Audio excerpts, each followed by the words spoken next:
just blows my mind. Hold up, we're waiting for the daily deal.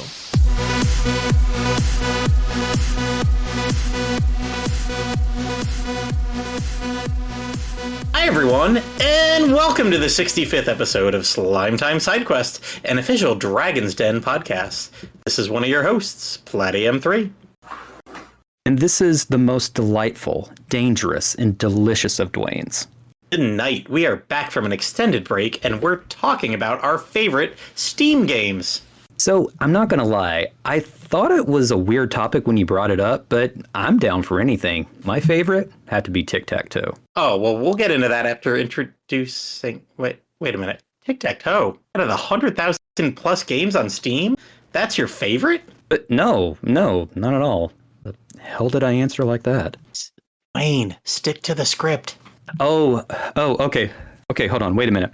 I heard your episode from the other night. Are you just reusing the script and giving me Yangus's lines? Well, obviously not anymore. Damn it, EastX! You were supposed to be here live and read these lines. Oh, he's such a party man. He'd have done it. Probably called in sick as he read your lazy script. I mean, you can't blame him. Oh, but speaking of blaming people, although we'll have to phone in EastX's a little bit later in the episode, we do have a pair of Slime Time regulars on tonight to share their Steam shame, whether it's too big or too small. Here to chat are Twinkie and Jay. Hello. Hey, thanks guys. Thank you for being here.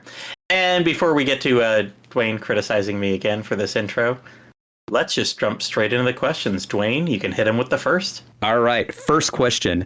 Do you recall how you got into buying games on Steam, and what was your first game? So the first Steam I actually got was Disgaea 2, the PC port, because Nippon Ichi actually sponsored us, and I actually had to make an account to download the game.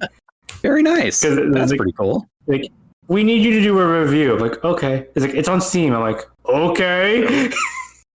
Easy to hand out review codes that way. Yeah. That was with your Big Shark Gaming, right? Yeah. Yep. We still do sponsor stuff sometimes. I actually get into that a little bit later in this episode, so stay tuned. The first game I actually bought for myself was Phasmophobia, because it was around that time when everybody was making funny horror games, which we'll talk about that again later too. All right. Twinkie, what's your origin story?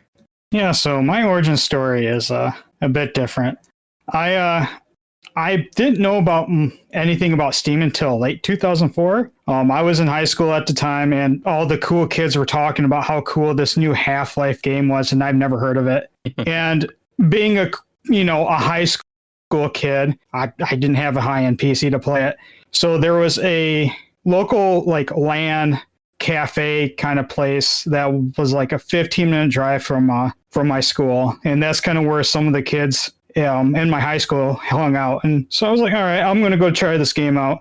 I went there to play Half-Life 2, and I paid my money, sat down, and I was looking through their list of games, and I could not find it for the life of me. And I was confused, and I was like, they had a Half-Life 2 logo and stuff right at the storefront. Am I being scammed or something? So I get up and I talk to the guy. I'm like, hey, where's Half-Life 2? And he's like, oh, you got to boot up this thing called Steam. And that was pretty much my first exposure to it. I did not actually have my own Steam account until middle of 2007. I worked odd-end jobs in high school to build my own PC, and then I ended up becoming a World of Warcraft addict. It is what it is. And then in the middle of 2007 or so, I got the itch to play Half-Life again, and so I ended up creating a Steam account, and I bought Half-Life 2 Episode 1 with it. And that was pretty much my first exposure to Steam. And then shortly later that same year, the Orange Box came out, and that was what really got me started on Steam. I think Yangish was talking about the Orange Box games the other night. Yeah, it was. I don't think there's ever going to be a release like that ever again. Yeah, because it had Half-Life, Team Fortress, and Counter-Strike in it, right? No, it had Half-Life 2 Episode 1 and 2 and Half-Life 2, and it had Team Fortress 2, and it had Portal. Okay. Oh, that's right. All right. That's what I'm thinking. If you listen to our last episode, it's pretty much half just Yangus talking about Team Fortress 2. I mean, I did not know he was actually a TF2 player. I never played it, but I always appreciated how it had its very distinct art style and characters, and it seemed to just spawn a ton of fun stuff out of it. So I've watched a lot of Team Fortress 2 content without ever playing the game. Yeah, actually, the developers for TF2 said that the most difficult thing they had to do with the game was actually designing the classes for that game. It's what took the longest for development. So their art style definitely sticks out. Rurian didn't get a chance to record with us the other night, and obviously couldn't be here tonight either. But I was searching through the document from the other night, and I was like, wait a minute, Yangus did say Team Fortress 2. Yes, he did. Rurian got into Steam because of the Orange Box and Team Fortress 2. I think didn't they come out like roughly at about the same time? I could be mistaken, but I think they did kind of use it as the Steam gateway drug. Oh, for about half the people here, apparently. Yeah. All right, Dwaine, what was your origin story, your gateway drug? Okay, so I kind of skipped a console generation. I had a Wii, which I love, but I never got a PS3 or a 360.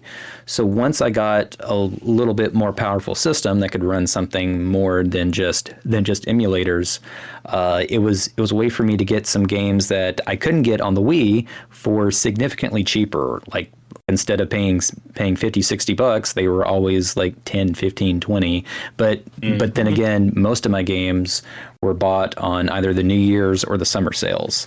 But my first Steam game, one of the regulars at a cafe I was at had his laptop open and was playing Bastion. Had a really unique art style, and it played kind of like Zelda. So I kind of kept an eye on it for a long time before snagging it for like $10. It was pretty fun too. I liked it a lot, but I never beat it, unfortunately. As is the case with a lot of games we all buy. Mm-hmm. All right, so there's all your origin stories. Now, here we are years later. How many games have you piled into your Steam account, and how often do you game on PC? Jay, we'll start with you again. So, if you count all of my demos, I have 36 games. What's kind of funny is, what's kind of funny about that is nowadays PC's probably like my main way of playing games. It's just the ones that I do play don't end. You just go on. Hey, yeah, it just goes on and on. How many hours? Yeah. Oh, thinking of how we first had Jay on Slime Time years ago. Mm-hmm. Jay, how many hours again did you put into? Was it the Dragon Quest card game? Oh, I think at the time it was 1,200. Jay loves those games that just keep going on and on. Ace, Joker. If it was still Rivals, you're thinking of. Rivals, and then it became Rivals Ace at the end, yeah. Yes. If it kept going, I probably would have broken 2,000 hours by now. Dang. I love that game. I miss that game. Recently, we've heard that the Octopath Traveler Champions of the Continent is getting reworked into a real game. Not real game, but it was a real game. Offline. A offline game. Fighting words. Yep, sorry. Those are fighting words, I know. All you Champions of the Continent people, come at me. The latest Atelier game coming out in like a month or something is not necessarily a reworking of their mobile game, but they basically took a lot of assets and the characters from a mobile game they made, released, and already shut down, and they kind of made a first-player offline game for it. So, come on, Is Rivals. it a dating sim? Because from what I've seen online about that series, nope. I played like about 7 of them. There's no dating sims in Atelier. No, they're not. Really? Okay, so it's just the internet doing that. Okay, god damn it. Yeah, pretty much. What else is new? It's anime girls throwing shit in pots and making bombs. It's cute girls doing cute things, going on adventures. That's pretty much it. Mm-hmm. Oh wait, that's not the one with all the World War II powers, just like Italy and Germany and Britain and America. Oh no, as people. Nope. Okay. Nope. Okay. What team is that? I know. It was a series. It was a series a few years back. Please don't look it up because it's just going to ruin your day. It's one of those things I saw. It's like, why does this exist? Why did Japan do commit another war crime. This is just not acceptable. Because like, there's a lot of like gotcha games where they turn like historical figures into anime girls. Why are we turning continents into anime girls? It makes money from a certain subsection of the population. What's next? Horses being turned into anime girls? Oh, don't. No, I have some bad news. We've already got that. Some very bad We've news. already got that. The one of our owners of RP Gamer has been playing that game nonstop for about 3 weeks, and every Saturday the weekly news show is his shame talking about it. No bother. Isn't it like supposed to actually be well made though? So it's like, Oh, it is, and that's why he's playing. He's like, listen, man. He goes, I haven't put a penny into this because you could.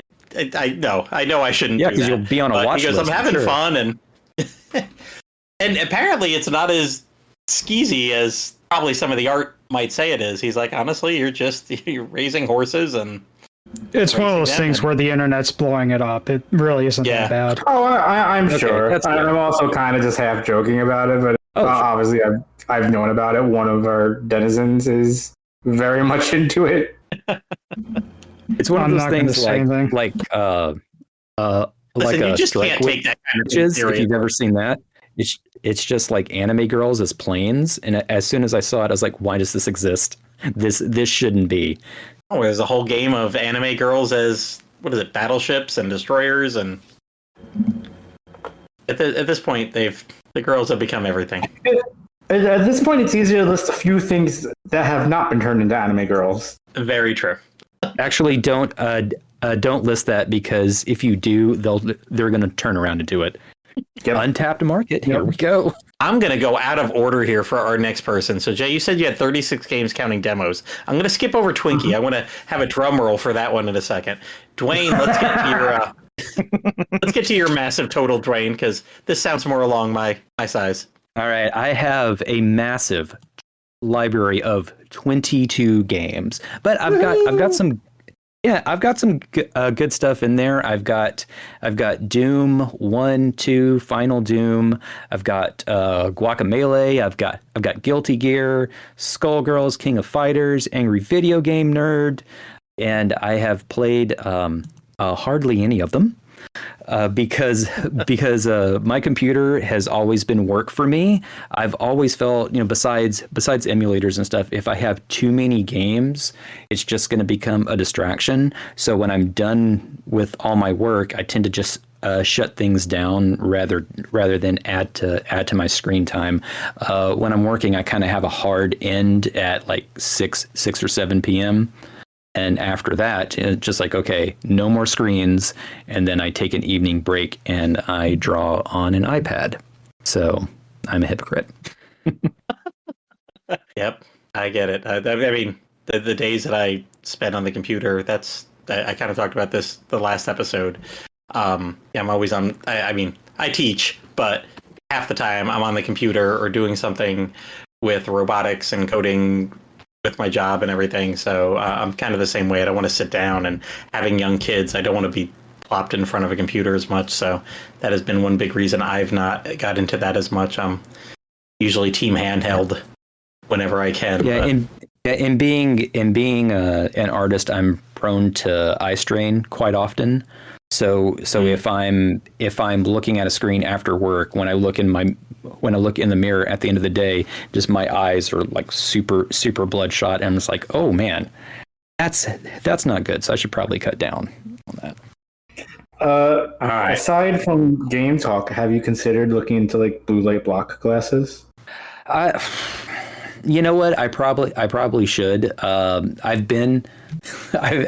kind of been looking into glasses anyway, because it's not that I have like really like bad vision problems or anything like that, but it's just it's kind of one of those things.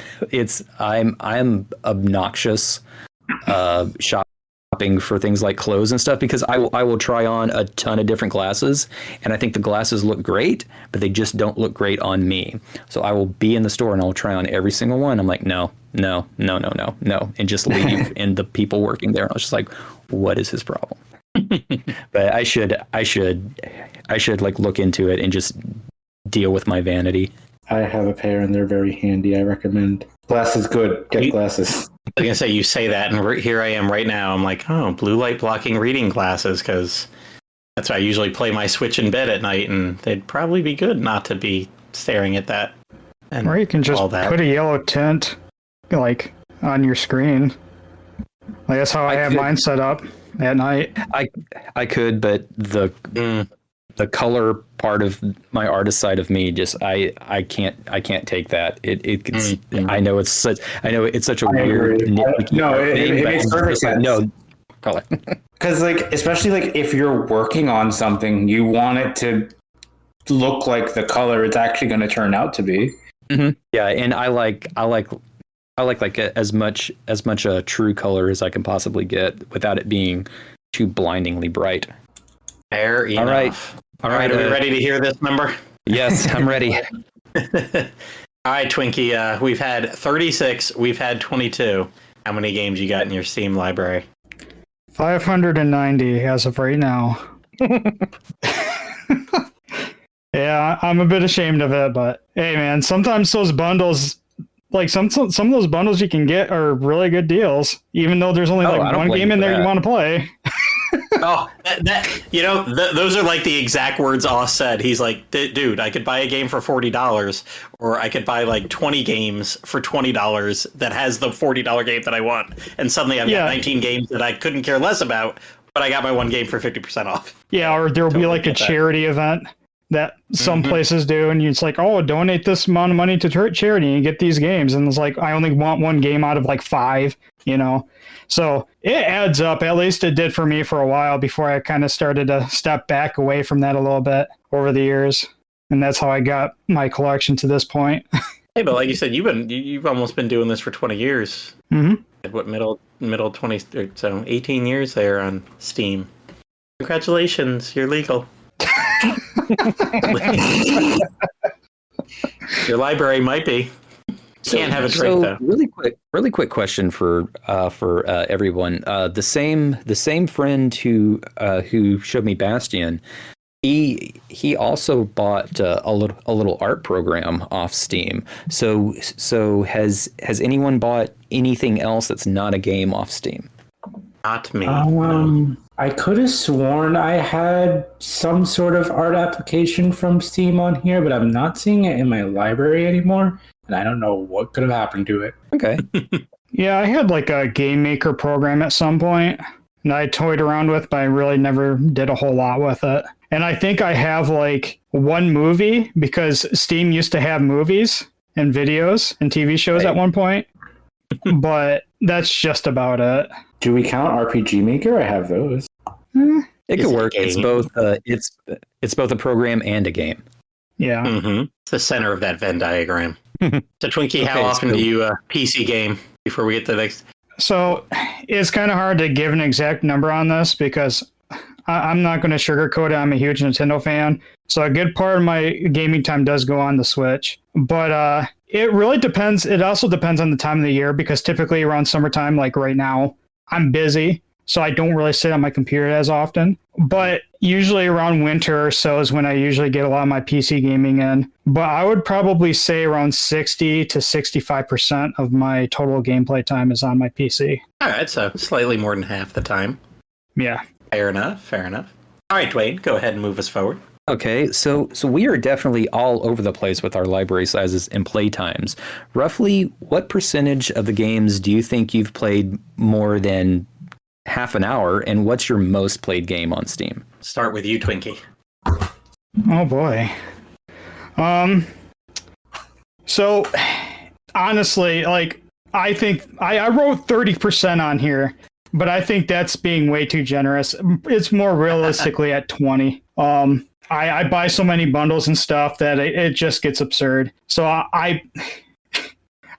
it's the PC gamer life, I suppose. It's not uncommon. And you said something about what my most played PC games were? Yes, what's your most played? If we're not including MMO and idle games, which is kind of cheating, it would be Deep Rock Galactic at 561 hours. That was kind of like my pandemic game with playing with my friends at the time, so I put a massive amount of time into that. But if we are including MMOs, there is a game I have put 3,000 hours into called Tree of Savior. Don't bother. It's a terrible MMO now.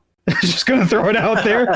But yeah, I put an embarrassing amount of hours into that game with my girlfriend at the time. So That's all right. So is Deep Rock with her. Oh, I'm sorry. No, sorry. I was just making a horrible joke. Oh, okay. So, well, I was going to make one too. Is Deep Rock Galactic? Is it like a mining game or just being in a rock band in space? It's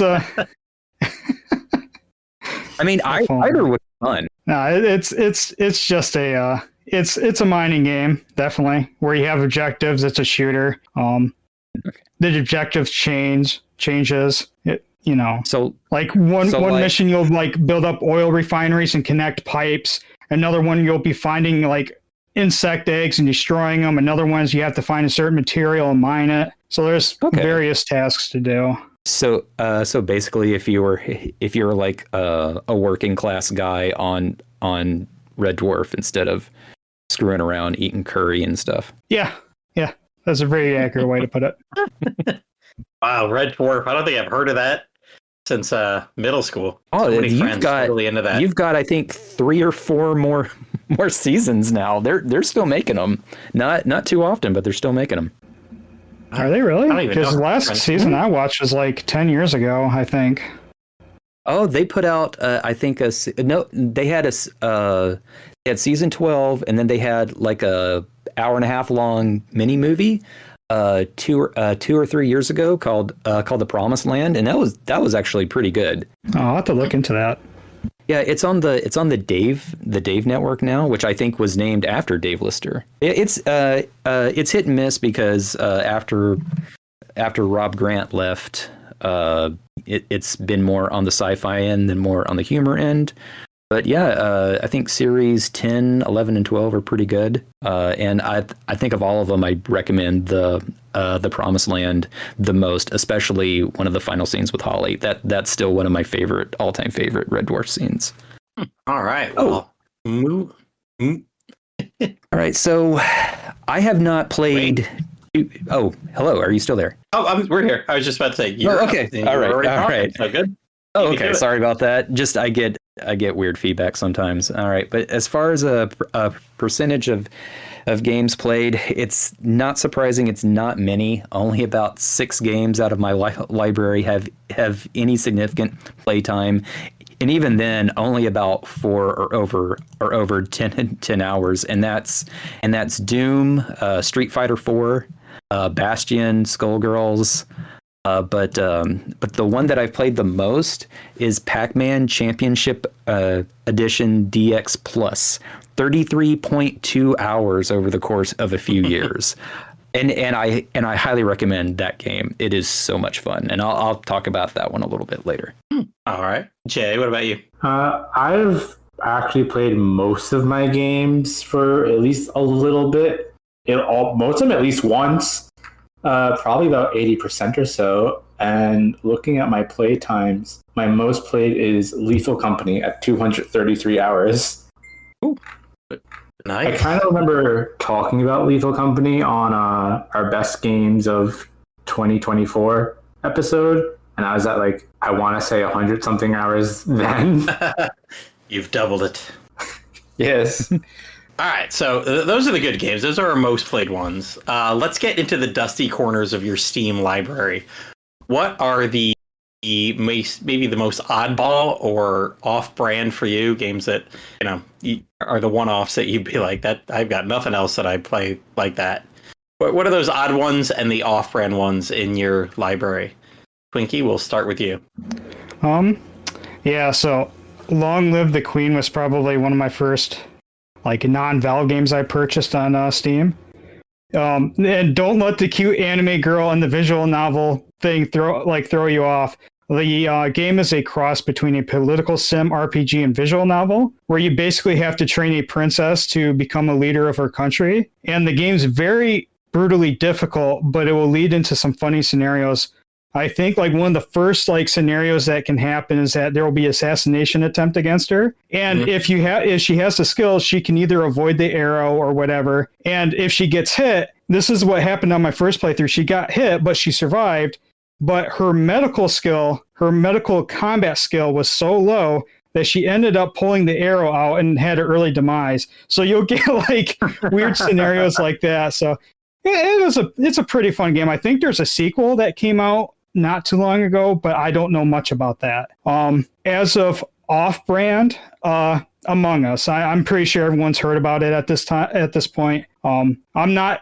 It's kind of off-brand for me because I'm not really a video game guy. It's never really been my thing. If it's not an MMO or a tabletop game, I don't care. It's it's probably my only exception ever made because a friend bought it for me during the pandemic and we played it, and I had fun with it. But it's probably my most off-brand game on my list. All right, Dwayne, what do you got? All right, as far as the odd games, I got to go with Guacamelee. I've bought both, but naturally I haven't played them yet. But I saw what they looked like when they were out on PS3, and it's like luchador action, and it has a really cool, really fun kind of paper cutout art direction. And that and so when that was on sale for like less than $10, it's like, okay, snagging that. As far as like off-brand, I really never waded into the Wild West indie waters. I always thought just like, okay, if I'm going to spend money on something, I want to make sure it's something solid. But one of my friends, he loves to get just like the random like $5 indie games or just like demos and stuff, just to see if they're going to be fun, if they're going to be just bonkers crazy. But unfortunately, I haven't done that yet. So. All right, that could get addicting, and next thing you know, you got 590 games. Yep. Oh, that's not Jay. Jay was pulled in by the Humble Bundle. So, but speaking of Jay, what are you? Oh no, Jay went. Wow, I'm getting Jay and Twinkie backwards because I'm reading Jay coming up next. Made the joke. Twinkie was pulled in by the Humble Bundle. Jay's buying the games and playing. He's the one to hear at 80% play rate. Hello. Jay, what are your oddball and off-brand games, though? My odd pick is the mouthful of a title, Secret Agent Wizard Boy and the International Crime Syndicate. It's some bootleg Harry Potter, James Bond sort of thing. Me and my friend sometimes pick up these like trash bootleg games because a lot of times they're really fun to riff on. And as far as games like this go, this one's actually pretty fun. Like this, it's all like physics-based stuff, and you have like all different spells to like set stuff on fire, make it bigger or smaller, duplicate things, and we would just run around the castle and see what sort of stuff we could break. It looks like it was made with like Me Maker and like a Doom mod tools. Looks fun, actually. They not too long ago actually added like a combat dungeon that we haven't had a chance to mess around with. So there's definitely more playtime for me with that game. And overwhelmingly positive reviews on Steam. So it's really fun. Just like mess around it. And another one of those off-brand games is that same friend got me to play this Flavor of the Month MOBA called Supervive, and that's really not the sort of game that I like. And when that fad dies down, I probably won't play it as much, and I don't have as much to say about it. But Secret Agent Wizard Boy and International Crime Syndicate gets my unironic recommendation. Well, below Harry Potter. But got some good roots there.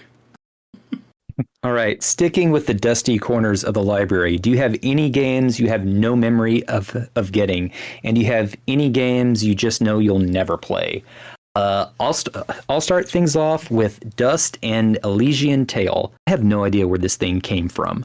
I logged in to Steam for the first time since 2017 to do this episode, and I see this game in there, and I have no idea why I bought it. I don't know if I saw just a random really good review. Maybe I know someone who worked on it. Maybe it was during a sale, a bundle. I honestly don't know. And I'm thinking, I'm staring at it. I'm thinking like, why did I get this game? Because it's just not something that I would buy. But yeah, I guess it has good reviews. So maybe I'll check it out one day. And as far as almost 14,000 good reviews, it's not I've never heard of this game, and I played it. It is a good game. Reviews. It's good. Well, good. Yeah. It's pretty good.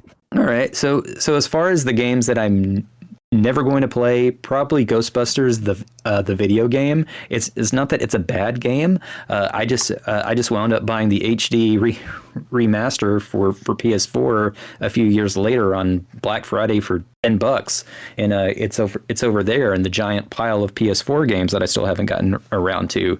That and Final Fantasy IX, again, not that it's bad. I just don't have the time to really dig into it right now.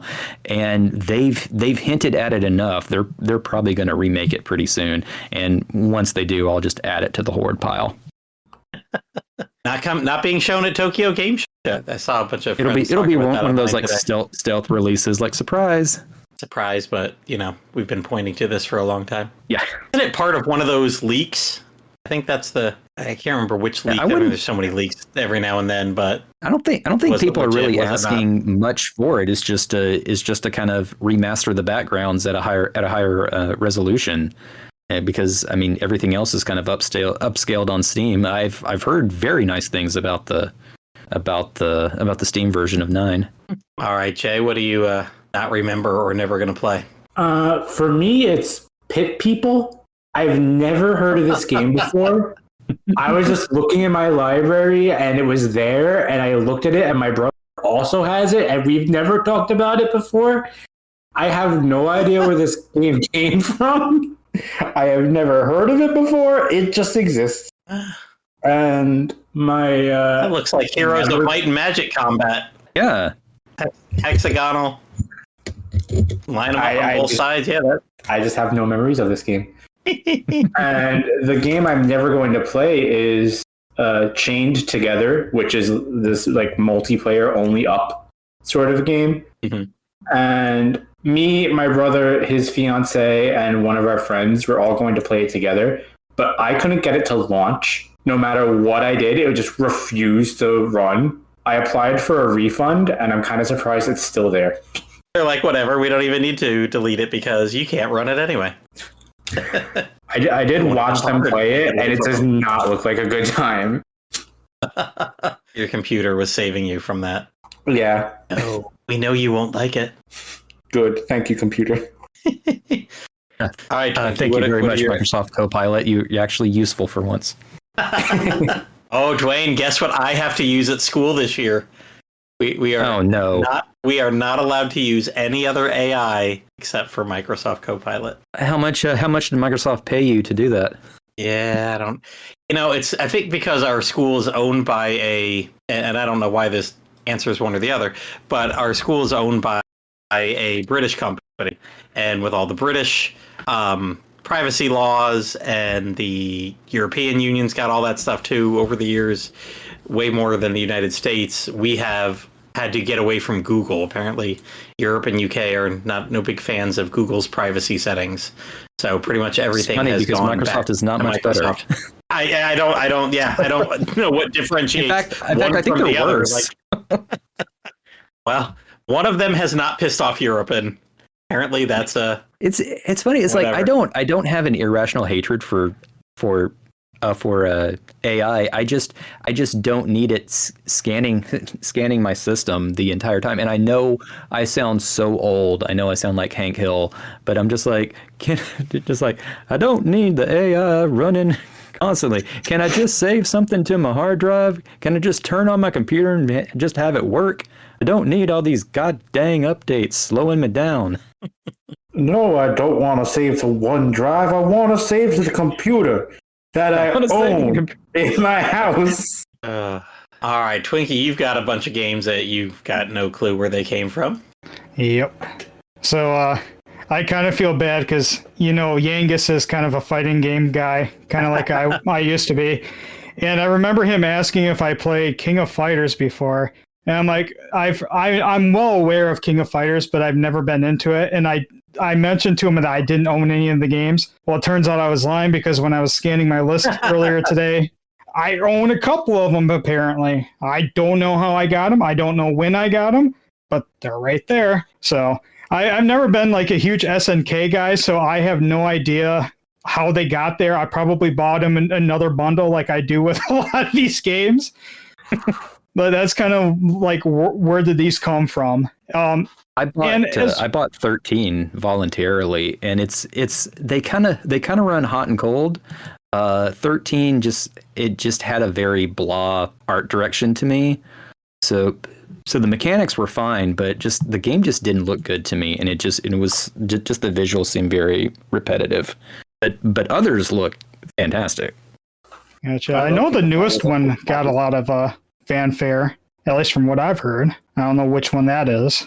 City of the Wolves. No, it's the one before. It was the actual King of Fighters game before that. I forgot what it's called. I've been so untuned out of the FGC for so long that I don't even know. But as with games I'm never going to play, I don't even know where to start. There's so many games on my list. I could sit here all night and list them off. But I'm just going to say that I have like countless visual novels on there. I tried to at one point several years ago, try to get into visual novels. There are a few that I like, but I ended up picking up a ton of them in bundles. Surprise, surprise. Mm-hmm. And a lot of them are like ones that I have absolutely no interest in and are just sitting rotting in my library. And I have absolutely no intention on going and playing through those at all. So fair enough. All right. So have y'all ever been given a game as a gift on Steam? Or have you given a game, either way? And do you have any games with really strong sentimental feelings attached to them? Good stories to go with your playthroughs, or just, played with friends at a certain good time in your life or bad time, or you got some memories, got some gifts? Dwayne, go ahead, take it away. I have never been given a gift on Steam. Then again, I would have to be active on Steam for that to happen. I've never delved into the community. When I play games, I mostly just stick to myself and use the platform to purchase stuff. And I'm like that with my consoles too. I've never really added many people on my Switch or my PS4 just because I'm not online often. So I don't know. It's just weird. I'm not trying to be antisocial or exclude anyone. The only messages I ever got on my PS4 are just like cam girl bots, just like, I want to chat, like I want someone I can be with, and I'm like, okay, just delete the message. but no, I just pretty much use Steam to play a quick game of Pac-Man. And speaking of Pac-Man, I had no idea Pac-Man Championship Edition DX existed. A random YouTube video was suggested to me, and I watched a little bit, and I thought, oh wow, this looks really fun. It's on the rails a little bit, but basically it's your average Pac-Man game. And you're headed around, eating all the dots, and the board kind of gets larger and larger. So along with the 4 ghosts that are always chasing you, there are others kind of littered around the map, and they're asleep. So when you pass them, they wake up and they start following you too. So you'll have a giant line of ghosts following you, just like 50 plus. And once you reach that power pellet, you can turn around and chomp down on 50 ghosts at once, and it is the most satisfying gaming experiences you will ever have, and it never gets old. Nice. We just got recently a like Dark Soulsy Pac-Man game came out, I want to say. Yeah, Shadow Labyrinth. What was the name of that game again? Dark Shadow Labyrinth, I think. Okay, yeah. Yeah, something like that. All right. Yeah, I remember seeing it on weird, grim, dark way to keep the IP. There's also like a Mega Man like game that Capcom's putting out too that a lot of people are saying is like a Mega Man game too. I don't know much about it. I think Varian said something about it. Oh, nice! It's been a long time since Mega Man 11. I think that's going to be pretty much the last one we're going to see. It's a miracle we even got that one. I'm still butthurt about Legends 3 not coming out for 3DS. Earlier today, they announced some sort of like official Mega Man NFT thing, and people are not happy about it. Oh, of course. I thought we left NFTs behind. They're about 5 years too late on that. Yeah, I was going to say that. They're pulling a Square Enix, I see. Let's invest heavily. Lock our game exclusives to one console and NFT it out. Square Enix of 2021. Interesting, though. All right, I know. It's funny because I said the Dark Souls of Pac-Man, and then hey, Twinkie, any gifts that you were given? Yeah. My brother's also a PC gamer, so we kind of exchange gifts pretty often. But the most noticeable, the biggest one that comes to mind is Dark Souls Remastered. During the pandemic, we were both bored. He's like, "Hey, I want to see you suffer," so he ended up buying me a copy of Dark Souls Remastered, and that was my first exposure to any From Software game at the time. And he helped coach me through it and all that, and I had a lot of fun. And in a game I actually gifted my girlfriend was actually Yeast Origin, and this was years ago. And that turned out to be a mistake because it turned her into a massive Yeast fan. And if she listens to this podcast, she's probably going to come over here and harass me for not finishing Origin and playing the other games. So that's another notable gift. As with memories, though, a lot of Dark Souls stuff. Hold on, Twinkie. Yeah? Hold on, Twinkie. I got to interrupt to get the joke in. Did you just say your girlfriend is Easy? Okay. How's that go? Okay, I'll see myself. I'll just hit. Yep. I'll hit mute. I know where I'm done. Continue on. All right. As for memories, though, I think I have a lot with Dark Souls Remastered because this came out at a time, as I said, during the pandemic, bored as hell. And my brother helped coach me through the game and all this. And we got into some really big shenanigans with PvP on there. Because for people who don't know, there's a mechanic called humanity. And when you have humanity, that opens yourself up to being invaded by other players. And this can happen while you're playing co-op. We had a guy that ended up trying to PvP me, and he was harassing me, and I got tired of it, and I don't remember what weapon it was, but it was a weapon that poisoned him. And so he ran away, poisoned, trying to find a spot to heal up before the poison got to him. And while he picked up his Estus flask, which is like your healing item, to drink it, when he was in the middle of the animation, I kicked him, interrupted his animation for drinking, and I kicked him off a ledge. And before he died from falling damage, he actually died from the poison while falling down. So it's whoever that guy was, I'm sorry, but you deserved it. But you know what? He didn't feel the splatter. He was already gone. Yeah, true. Fair enough. That's a good one. Oh man! So Jay, we've mentioned Yangus's name a couple times. I remember he was so excited when this game was coming to Switch. Yes. What did you give as a gift, or get as a gift? For my birthday, one of my friends gave me Pizza Tower. It was like Yangus. I was also looking forward to it for a very long time, and I am very happy that I got it, and I absolutely loved it, and I still play it all the time because if you set your calendar to, I believe, 2 weeks before Halloween, the game gets all like spooky themed, and like there's these secret pumpkins in all the levels. So I've been trying to find those. Some of them are very devious. Is it a platform? I'm like watching the video right here. It's a side scroller platformer, very fast, somewhat Wario-y. And I'm looking at his face on the little TV screen in there.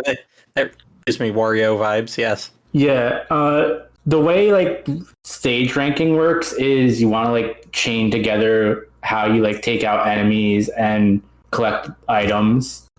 and there's something in there called P rank, where you have to get all the bonus areas and the secret treasure, get enough points to score an S rank, all while maintaining your combo of taking out. If you drop that at any point, you lose the P rank.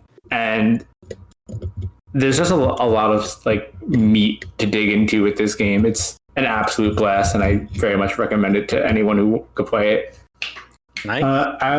As for memories, Repo is always a fun time. And one of the mods I was playing with replaced one of the enemies with the moon from Majora's Mask. And we were very far into a run. I was the last person alive. I was trying to make it back to base to end the level. I turn around the corner of this old decrepit mansion, and the moon is just there. And I jumped and shouted "moon" louder than anything I've ever said in my life. And I still have no idea how I made it out of there alive, but somehow I pulled it off. Nice. Yeah, sometimes those barely scraping by. Good memories. Okay, all right, Dwayne, what do we got next? Oh, okay. This will be a little longer question. What are 3 games in your Steam library that you highly recommend for all gamers out there? And what are 3 that you recommend people keep far, far away from? Nikki, you want to start this one? Yeah. This was actually a pretty difficult list for me to put up, but I ended up deciding on Deep Rock Galactic, which, no surprise, is my highest played game. It's just a flat out fun shooter, objective shooter to play with solo or with friends, or if you want to be that way, you can also troll your friends easily in the game. It's just a lot of fun. I cannot recommend the game enough. Another one that I would highly recommend to everyone is Tabletop Simulator. I'm not sure if any of you guys ever heard of it, but it's basically exactly what it sounds. It's a tabletop simulator for board games. Just about every single board game that you can think of is either a mod for it or officially supported through DLC. So there's Settlers of Catan. There's even the Deep Rock Galactic board game that's on there.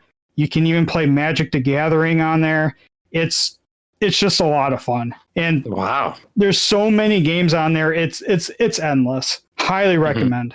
As for my third game, I decided on Papers, Please, because this came out about 10 years ago, about 12 years ago, when we kind of had like a big indie development boom. And this was kind of like my first like real indie game that I got into. And it's probably one of the more impactful ones too. It's a puzzle simulator where you have to check documents as an immigration officer, and you have to check these documents to spot fakes. So you have to see if you let them pass the border or not. And I don't want to go into too many details for spoiler reasons, but it's definitely well worth a try to play through. And as far as I know of, it's not on consoles. I think it was only released on phones and the Vita, and outside of that, only on PC. Last I checked. There's no like Engage version. There's no what? Oh, Engage. Engage. Nope.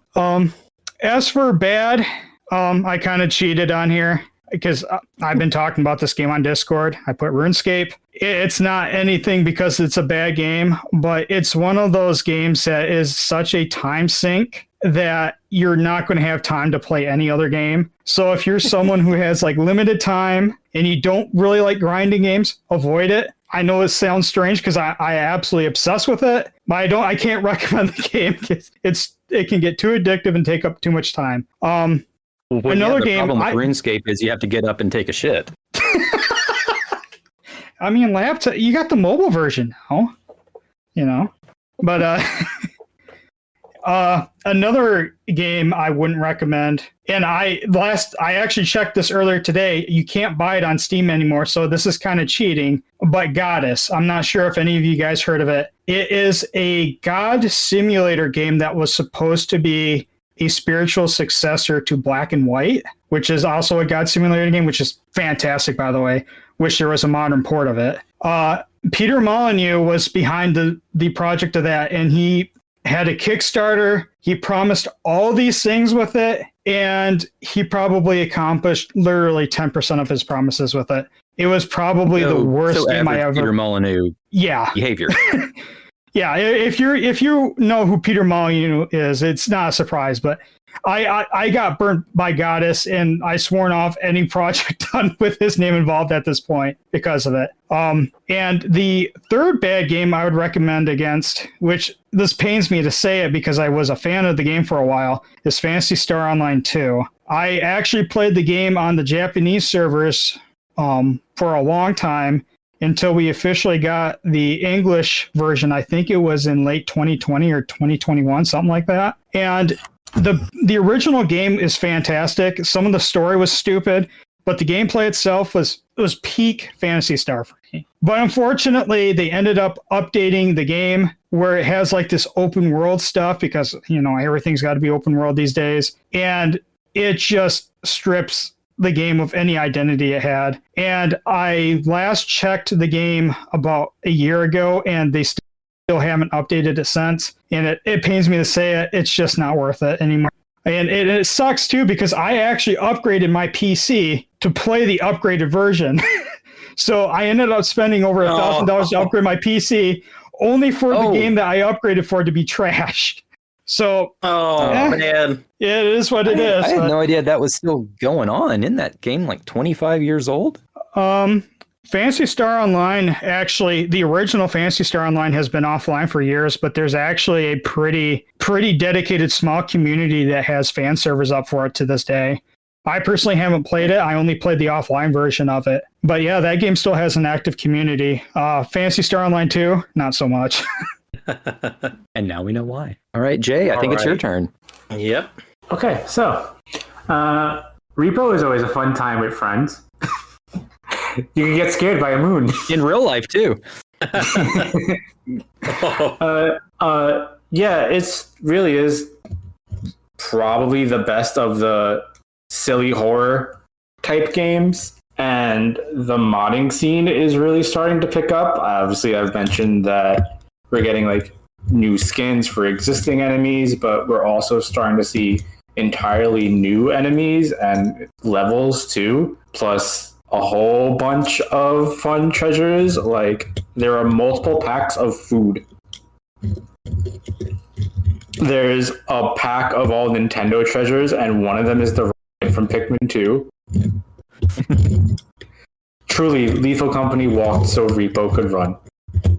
The other game I'm going to shout out is Monster Train 2. The first game was very popular roguelike deck builder with some tower defense-y elements. The sequel does pretty much everything the first one does and then some. So that's fantastic. And the third game is one I've talked about briefly before, is the Ware Cleaner. I mentioned it in the Best Games of 2024 episode. It's free to play, and if you're looking for a cute little stealth action game about cleaning up an office without making any bigger messes, and you want to kill an hour or two, this is a fun way to do that. That sounds fun. Yes. Oh, this looks cute. Yes. On to the bad games. Fairly recently, we took another sponsorship deal to cover this one called Gug. This game sucks. There were no sound effects. The music was awful. The abilities your characters have were randomly generated, I think, by AI, and they never worked the way they were supposed to. I needed to play it for an hour for the review, and it crashed over 10 times. Oh. It was terrible. I wonder why, like, developers and whatever, like, they know that happens. There's no way that they're thinking, this is amazing. Let's put this in people's hands. Like, They gotta have some idea that this sucks. Why are they putting it in people's hands? I'm not even entirely sure if I talked to a person. The email response seems like it might have been, like, automatically generated too, especially as, like, when we were like, this game is terrible. And they're like, thank you for your time. We'll keep in touch. in terms of funny horror games, because that seems to be my main goal, there's content warning, which was kind of out at the time when Lethal Company was big, and you're supposed to go into these like abandoned factories and schools and like scrap yards and stuff like that to film the paranormal monsters for viral videos. I think it just came out on Switch, or it was very recently in a Nintendo Direct. The only issue is it just doesn't have that same level of push and pull as the other games do, because there's no reason to actually go into the facilities. You could just stand by base, let monsters come to you, record it, and leave. I can't really think of a third game, though, because I'm very particular about what I buy. So if I need to put something else on here, I'm going to say change together because I couldn't get it to launch. There you go. All right, Dwayne, where's your... All right. Well, on the good side, I have to go with Kitty Adventure. I have heard that that's actually pretty good, but I got to go with, once again, with Pac-Man Championship Edition DX Plus, because it is just a basic Pac-Man game, but there's so many fun different ways to play. You can choose a lot of different mazes. You can change up the look of everything, and it's just fun to either get a high score or just kind of see how far you can get with the loop before the time runs out. It's just a good little time waster game where you don't have to think too hard, just kind of like sit back and just see how fast you can go through the maze. There is a sequel to it, but I checked out a few videos and it looked too different and not as fast paced and fun. My second game is Ultra Street Fighter 4. So I haven't looked at how it's available on any of the current consoles, but when I was buying it at the time, it was the best way to get the entire Street Fighter 4 experience at the best price. So back when I had my old laptop, Amazon had a deal for just the plain Street Fighter 4 with one of the Hori fight pads for I think $30, and it was a great deal. But then again, I was looking at all the different versions of Street Fighter 4, and I'm just like, no, I'm not triple dipping on the same game or quadruple dipping. I don't want seasons. This was just the entire game in one package.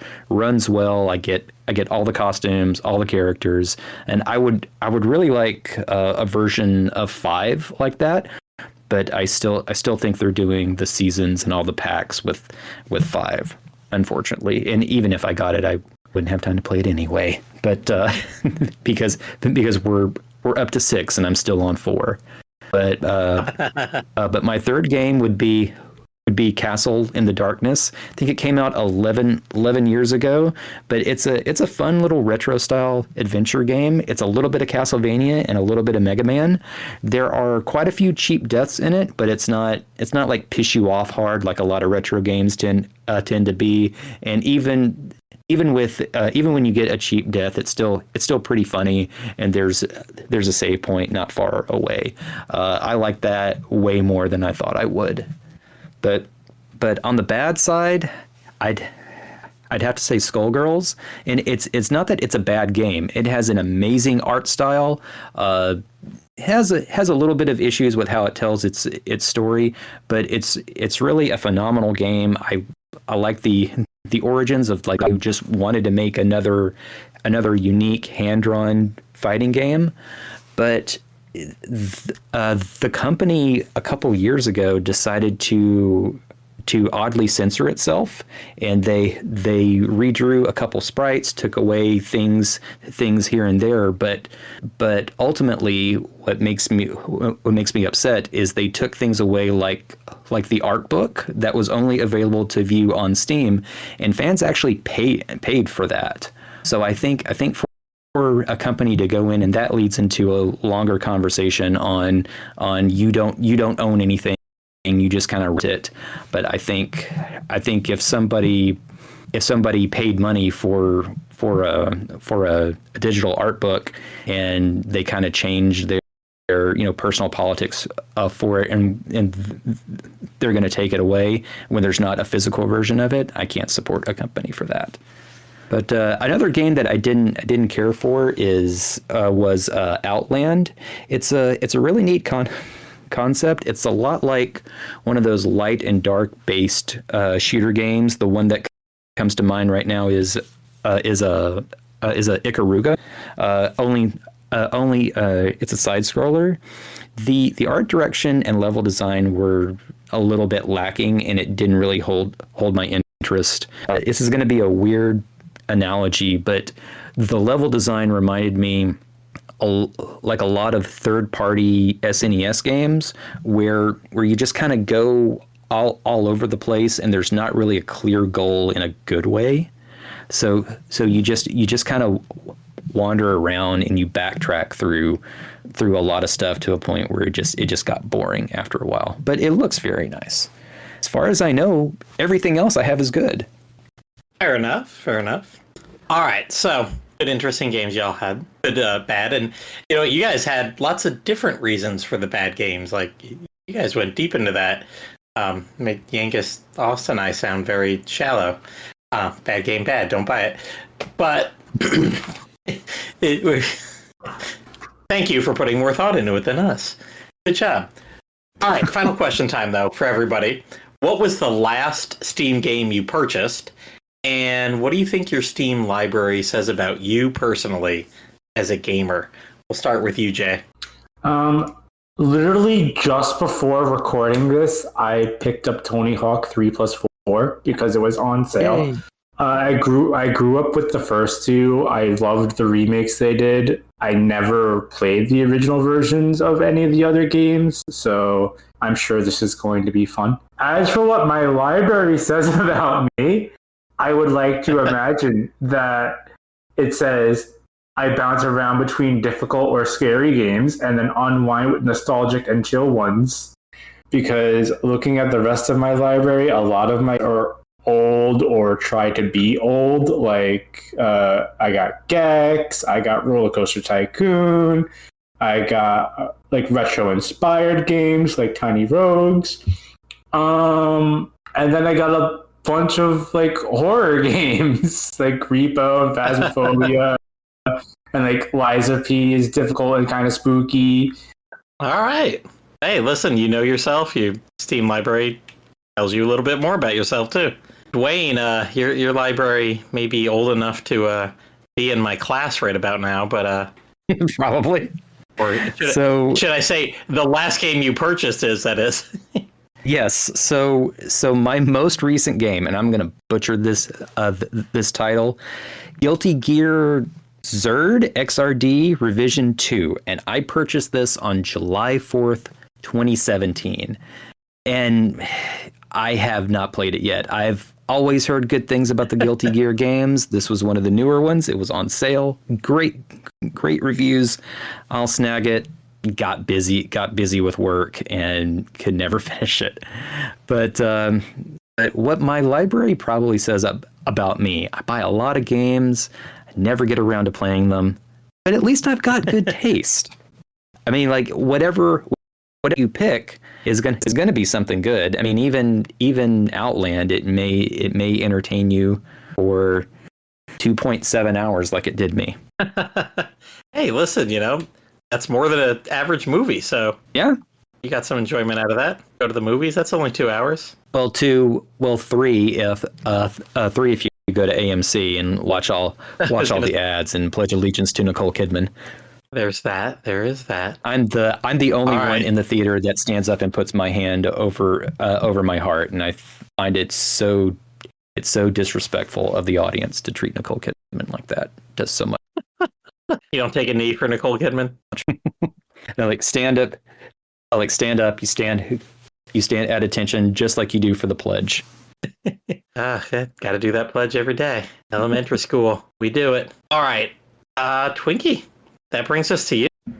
Well, I haven't actually purchased a Steam game in a while since I've been busy, but I purchased a game called Splintered. I think Splintered. Back in March, and it is a turn-based RPG that's kind of like a callback to the original Dragon Quest. And the whole gimmick is that it's randomized. Mm-hmm. Oh, yeah. I recognize this. Yeah, meaning like enemy locations change. The shop owners have different inventory each time you play it. Like the landscape itself changes. So it's if you're familiar with randomizers, or more specifically the Dragon Quest randomizers, it's exactly like that, where everything is random. And I haven't had much time put into it, and it's hard to say much on it because the game is still in active development. But from what I played, it's really good. That was my most recent purchase. As with library... Sorry, go ahead. I was just going to say, I got tagged on a lot of different Discords like, hey, Platty, have you played this? Hey, Platty, have you played this? And every person's like, it's good. You should play it. Yeah, it is pretty good. As with what the library says about me, I always consider myself at my core to be an RPG guy. But if you look at my list, it tells an opposite story. It just says that I play just about every other genre out there. I have so many different puzzle, strategy, shooters, and it's actually kind of looking at it's kind of making me rethink if I'm really like as huge of an RPG guy as I am. I do play quite a few of them, but as for my tastes, unlike Dwayne, my tastes are probably questionable for kind of the weird games I have on my list from all the random bundles I've purchased over the years, if you want to include those. So that doesn't say a lot about you. That just shows you're there for the value. I suppose so. Weirdness. It's not you. Just there for the sale. All right. Well, that's going to be it for our Steamy Talk this episode. Thank you, Dwaine, Jay, Twinkie, and we'll have a little virtual Easex joining us later here. We'll have a PS at the end of this episode. Well, that's the Paul stories. Yeah, Paul stories. That's our PS. Paul stories. Thanks, though, for you guys that were able to make it tonight. Thank you very much for having me. It's always fun to drop by. Yeah, thanks for putting up with me. Had a lot of fun. Always, yeah. I'm glad I tagged you. That's one. I was like, wait a minute. If we're getting Austin there, we gotta have Twinkie at some point. I think we all need to say a big thanks to our buddy Gabe for making this podcast possible. Thank you, Gabe. Thanks, Gabe. Damn it, that was a repeat line too. Speaking of repetition, you know what I always say at the end of podcasts like this? We don't crowdsource or dynamically insert ads that y'all don't give two shits about. We're all grown-ass adults here that like to talk about video games and other topics we enjoy. We don't need $1 of your money to do so. Besides, there are Steam games out there, literally, for $1. Go buy that. Or if you want to really contribute to DQ fandom, feel free to head on over to the Dragon's Den and donate some money to Woodus, who's paid to keep those lights on for like 2.5 decades or something like that now. Or you could just use one of his affiliate links. You can buy Dragon Quest III HD 2D, which is already out. Get the Switch version. It automatically updates the Switch 2 version. That'd be great. Or go ahead and pre-order the Dragon Quest 1 and 2 HD 2D. Now that one's not going to automatically update, so if you're buying that for Switch 2, make sure you buy that for Switch 2. Oddly enough, they give away Switch or Dragon Quest 3 for free, and then tell you there is no upgrade path at all for Dragon Quest 1 and 2. I guess they gave you the one freebie, and they're like, nope, now you better make up your mind. You don't get to... Because it's perfect just the way it is. Yep. Whatever you're going to do, you're stuck there with it. So, you can buy links there and kind of anything else on Amazon. Or check the links in the show notes to buy our Slime Time t-shirt. We didn't even use AI to create that image. We just used I. And by I mean me. Hi, everyone. Hi, this is Paul, also known as EastX Twitch. Question 1. I was attracted to Steam as a storefront that would allow me to buy games and download and play them on other devices. Having digital games tied to my account has always been attractive to me, on both PC and console. People didn't necessarily know which of the competing PC game storefronts would be the overall winner in the early days, but Steam has always seemed like the best one to me. The first 2 games I bought on Steam were Audiosurf and Beyond Good and Evil. You can look back over your entire Steam purchase history, so I see that I bought them on August 22nd, 2008. Wow, that was 17 years ago. Question 2. Steam says that I own a total of 1,304 games, although that is counting some demos probably. I play Steam games almost every day thanks to the Steam Deck. Hopefully everybody knows that the Steam Deck is Valve's portable console/PC that lets you play nearly all of your Steam games on the go. You can install large micro SD cards and even larger SSD storage, so I have a ton of my games on it. I love that. Some 3D games are pretty taxing on the hardware, but nearly every game I care about runs well or even perfectly. The Steam Deck is hands down my favorite gaming device. Question 3. I counted how many Steam games I've played for 1 hour or more, and it's 182. That's about 14% of the games that I own. There are so many good Steam sales. I've acquired a vast library of titles. My dream is to actually have enough free time to play all the games and read all the books. If that ever happens, I sure hope I don't break my glasses or anything. My most played Steam game is Earth Defense Force 6 at 935 hours. That is a lot, but keep in mind that it includes a few hundred hours of AFK farming for armor. In actuality, I've probably played it for closer to 300 hours. It's a very long game, and playing online co-op with my wife and friends is super fun. It was also my game of the year last year. Question 4. One such game is Holy Purge. It's a disappointing indie horror game that I played so that I could write an article for the developer. Played it with my wife and a friend or two, and it was just really poorly made and not fun. Strangest game I own has to be Shower with Your Dad Simulator 2015. Wow, what a title, right? Well, this is a game that has Atari 2600 style graphics, so super retro. And the whole theme of showering, and it's just crazy. It's just rated R, though. It's not a porn game, trust me. Finally, there's Skinny and Franco, which is a really ugly, awful beat-em-up from a Polish developer that has skinhead themes. You know, so like Poland has kind of a strong hate group movement over there, and this game has some of those themes in the dialogue and story, and I hate it. It's gross. Question 5. Yeah, I've got dozens of games that I don't remember getting. I got Bad Bots in 2013. What's that? I have no idea. Age of Empires 2? I'm never going to play that. Not much into strategy games. Question 6. I gift Steam games to my wife and friends all the time. Most recently, I gave Killing Floor 3 to one of my best friends. He probably wouldn't have bought it on its own, at least not anytime soon, and I wanted him to play with me and my friends. Some of my closer Steam friends give me Steam gifts too. A few months back, one of them gave me a game called Butt Night. Don't look it up. Question 7. 3 good games, and this is besides Earth Defense Force 6, which is one of my all-time favorites. There's Eartheon. This is a new shoot-'em-up from Yuzo Koshiro's company, Ancient, I believe they're called, and Limited Run Games. It was developed for the Mega Drive and Genesis just over the last couple of years, and they released it on Steam first, but then it's coming to consoles too. Anyway, it's got beautiful classic graphics with tons of parallax scrolling and really great color choices. The music, of course, is excellent since it comes from Yuzo Koshiro. It's just a fun, impressive shoot-'em-up that could have been created in the 90s, but it was created now. Another is Warside. This is an Advance Wars style turn-based strategy game, because even though strategy is not my genre, I do enjoy a strategy game once in a blue moon, you know?